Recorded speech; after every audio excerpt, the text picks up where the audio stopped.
My name is Autumn, and I've had a few paranormal experiences in my life. This one happened several years ago when I was living in Longview. At the time, I often went to my boyfriend's grandparents' house with him. It was close to where I lived, and I really liked them. One day, he and I went there with two other friends. After we arrived, we all gathered around and downloaded a Ouija board app on my phone. We were really into paranormal stuff, and honestly, we weren't scared at all. We tried it a few times and came into contact with several spirits. Two of them were far more specific than the others. The first spirit we encountered said her name was Peggy. We asked her simple questions, things like, "How did you die?" and "Are you trapped here?" She claimed she had drowned in a swamp. Coincidentally, there was a filthy, trash-filled swamp directly behind my boyfriend's grandparents' house. One of our friends got scared and begged us to stop, saying she didn't want to hear anymore. We said goodbye to the spirit and tried the app a few more times, but this time, a spirit appeared that refused to give us its name. The friend who had been scared of Peggy started saying she had a really bad feeling about it. We all laughed it off, and just to mess with her, we asked the spirit, "Do you like us?" The planchette moved to no, and at that exact moment, my phone screen began to flicker very faintly. We were all terrified and immediately closed the app. Later that night, everyone went home. I begged my grandmother, who I was living with at the time, to let me stay the night at my boyfriend's grandparents' house. Our families were close, so it wasn't unusual, and she agreed. My boyfriend and I decided to make the night a little more special, so we grabbed some drinks, we watched YouTube, took small sips, and talked. At one point, he got up to use the bathroom. When this happened, I was sitting on the top bunk, curled with my back against the wall. I could hear him coughing in the bathroom right next to his mirror, so I assumed he'd be back at any moment and relaxed a bit.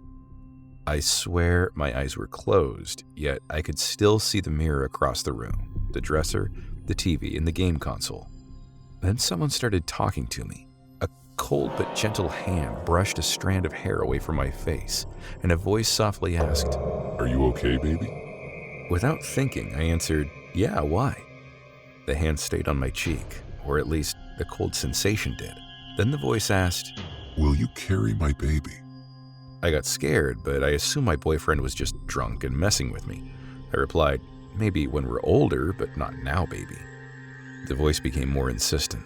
It started to distort, twisting into something deeper and unfamiliar, repeating over and over, "Will you carry my baby?" I kept saying, No, this isn't funny anymore, please stop." Then I heard my boyfriend's voice say, "Who are you talking to?" Everything went completely black. I snapped my eyes open and saw my boyfriend looking at me, his face full of concern. "I was talking to you," I said, assuming he was joking. "I just walked back from the bathroom," he said, even more worried. "I heard you talking to someone." Without hesitation, I jumped off the bunk bed and screamed at him to stop messing with me, that he was scaring me. He grabbed my hand and we ran out of the room into the living room. I couldn't understand what had just happened. I collapsed onto the couch and explained everything, crying because I genuinely felt like my life was in danger. He started tearing up too. As I told him what I had experienced, I realized something. He wasn't lying. Whoever touched me and spoke to me, it wasn't him.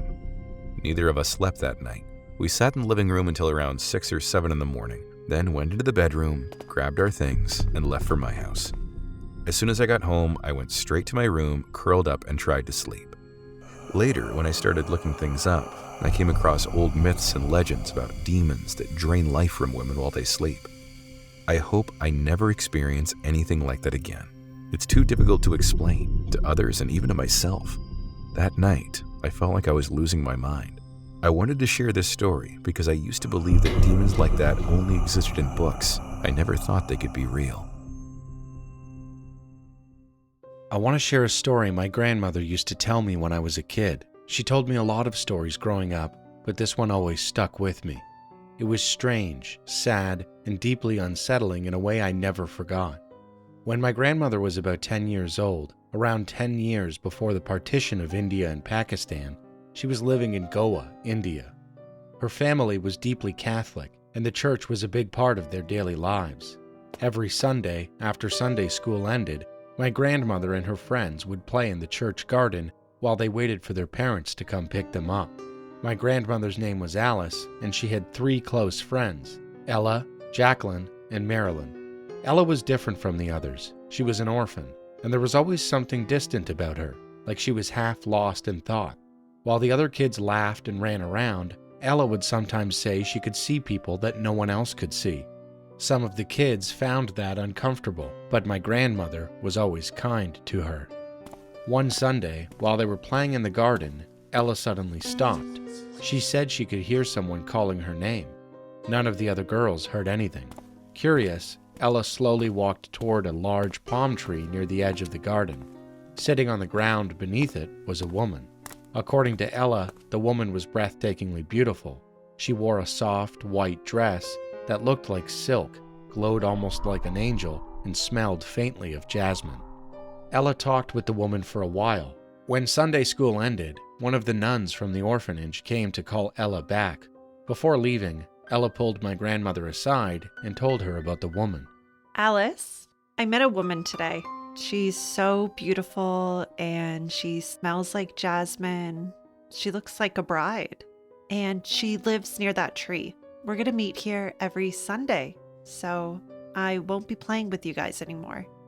Then Ella made my grandmother promise not to tell anyone, and because she was a good friend, my grandmother kept that promise. As time passed, Ella changed. She became happier, more outgoing. She got deeply involved in church activities, and there was something about her, almost like she had a glow. Jacqueline and Marilyn, who had always been the most popular and active girls at church, grew jealous of her. They even told my grandmother she should stop being friends with Ella. Instead, my grandmother chose to distance herself from them. When my grandmother eventually told Ella about this, Ella didn't seem surprised at all. She already told me this would happen. Ella said. That's when my grandmother finally asked her what she and the woman had been talking about every Sunday all that time. Even now, her answer still gives me chills. Ella said, Alice, remember how I told you I can see people others can't? She's one of them. She told me I was given a gift by God and that my parents are watching over me from His side. But she also told me something sad, that I won't live very long. That's why I have to enjoy life and why we shouldn't stay too far apart. She told me to forgive Jacqueline and Marilyn. She said resentment only poisons our hearts. And whenever she hugs me, it feels warm, like being held by my mother. For years, my grandmother listened to Ella talk about the woman and the lessons that she learned from her. She didn't fully believe any of it, not until the war began. Ella passed away. Soon after, my grandmother's family fled and eventually moved to Pakistan. Even decades later, my grandmother never forgot Ella. She never knew whether Ella's experiences were real or just the imagination of a lonely child. But one thing was certain, that mysterious woman changed Ella's life. And even now, I sometimes think about this story and wonder, did Ella really see an angel? This happened when my mom was 7 years old. Back then, my mom and my grandmother often went into the forest to pick mushrooms and wild berries. They did it almost every week, and even now, they still go sometimes. One day, after collecting a lot, they were on their way back home. That's when my grandmother accidentally bumped into a man on the trail. They both apologized and went their separate ways. My mom noticed that the man had a strange, unpleasant smell, but she didn't think much of it. A little while later, the same man appeared again, and this time he was following them. He asked, "Are you here to pick mushrooms?" They both said yes. My grandmother replied, Yes, but we're heading home now.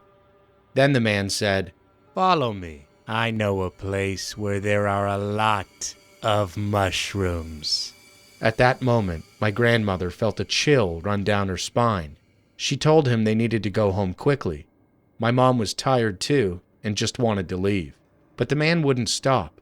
He kept insisting that they follow him, again and again.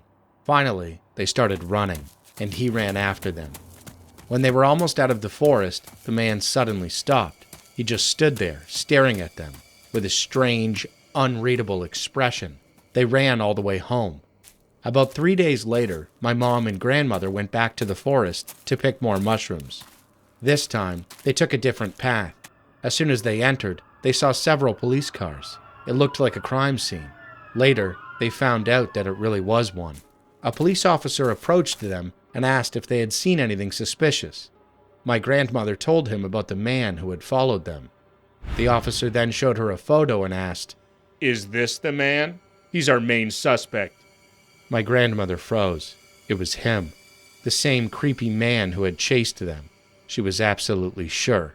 She asked the officer, What happened? What did he do? The officer told her that a young woman had been brutally murdered in the forest. My grandmother was terrified. My mom started crying uncontrollably. A few weeks later, a letter arrived at their house. Because they were witnesses, my grandmother was summoned to court. She testified about what she had seen. In the end, the man was found guilty of murder and sentenced to life in prison. About a week later, news came out that he had confessed. He admitted that he had killed 2 other women. The girl in the forest wasn't his only victim. After that, my mom and grandmother felt relieved. They slowly began going back to the forest again. But 4 years later, something else happened. There was a prison break in the area. Rumors spread that about 7 inmates had escaped, including him. After hearing that, they were too scared to ever return. They never went back to that forest again. Sometimes I still think about what could have happened to them. What if they had followed him to get more mushrooms?